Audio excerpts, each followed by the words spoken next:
There is a man who cannot sleep, not because of enemies, not because of fear of prison, but because of a ghost.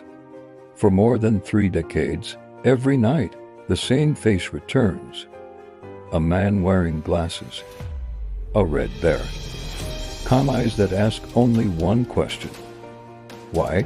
That ghost belongs to a man who once ruled Burkina Faso for 27 years. A man whose name is Blaise Compaoré. But the ghost belongs to someone else, a revolutionary, a dreamer, a man many Africans still call the Che Guevara of Africa. His name was Thomas Sankara, and Blaise Compaoré once called him brother in the early 1980s. Burkina Faso was poor, very poor. Corruption had eaten the government, foreign powers controlled the economy, and the people were tired. 2 young military officers believed they could change everything, Thomas Sankara and Blaise Compaoré. They were not related by blood, but by revolution. They shared dreams of a new Africa, an Africa that stood on its own feet on August 4, 1983. They seized power. The world barely noticed. Burkina Faso was a tiny country, but what happened next would shock the world. Thomas Sankara was not like other leaders. He refused luxury. He sold the government's expensive cars and replaced them with cheap ones. He reduced the salaries of ministers. He declared war on corruption. He vaccinated millions of children in just weeks. He planted millions of trees to stop desertification. He gave land to peasants. He promoted women's rights in a way few African leaders had dared. He banned forced marriages, encouraged women to work, even made men go to the market for a day so they could understand women's struggles. Burkina Faso began to change, and the world began to watch. Sankara's speeches were electrifying. His famous words echoed across Africa: fatherland or death, we will win.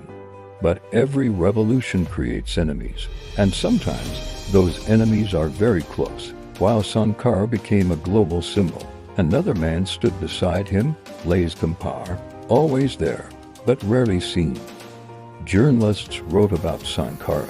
Crowds chanted Sankara's name. Foreign leaders wanted to meet Sankara. Blaise was the organizer, the strategist, the shadow, and sometimes living in the shadow of a great man can be unbearable. Slowly, whispers began to reach his ears.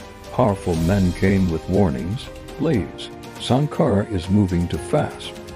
Blaise, he is making enemies everywhere. They said Western governments were nervous. They said regional leaders were angry. One name appeared often: Felix Houphouët-Boigny, the powerful leader of Ivory Coast, one of the most influential men in West Africa. He did not like Sankara's radical ideas. And then came another warning. Blaise, if something is not done, the country could collapse. At first Blaise resisted, but jealousy, fear, and ambition are powerful poisons. October 15, 1987, a meeting was scheduled at the Council of the Entente building. Sankara arrived relaxed, confident, unarmed.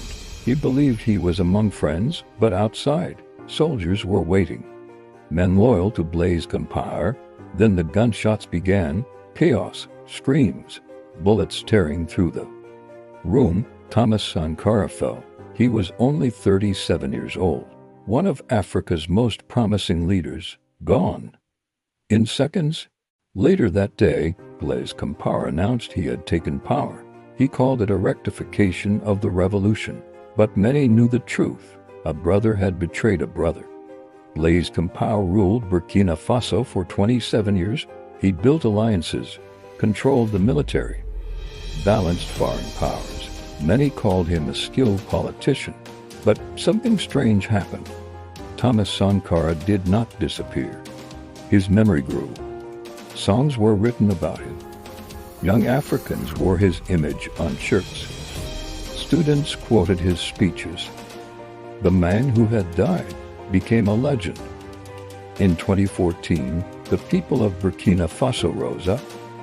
Mass protests filled the streets. They were tired of long rule.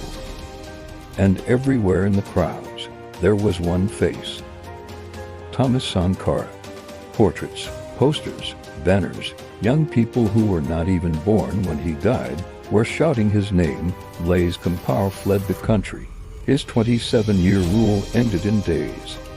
Decades later, a trial finally took place. In 2022, a court in Burkina Faso convicted Blaise Compaoré of involvement in Sankara's assassination. The sentence: life in prison, but he remains in exile, far from the country he once ruled. History teaches a strange lesson. Power can be taken, power can be held, but respect cannot be stolen. Thomas Sankara ruled for only 4 years. Yet today he is remembered around the world. Blaise Compaoré ruled for 27 years. Yet his name is remembered for only one thing: betrayal.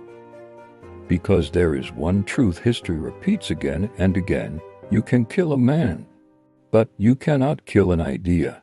History is full of heroes and traitors, but only one of them lives forever in memory.